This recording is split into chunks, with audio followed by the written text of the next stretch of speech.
அவன் மாய காலத்தின் அதிபதியான காலபைரவனின் வம்சம். கேரள மாநிலம் கொல்லம் பாரிப்பள்ளி முக்கடை ஜங்ஷன் பகுதியில் மூதாட்டி ஓட்டி வந்த கார் மோதி 4 பேர் காயமடைந்தனர்.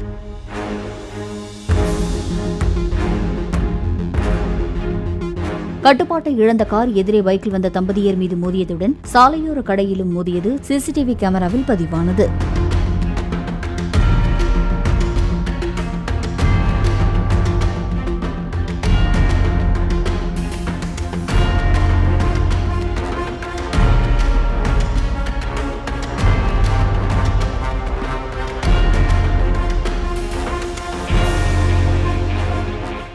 அவன் மாய காலத்தின் அதிபதியான காலபைரவனின் வம்சம்.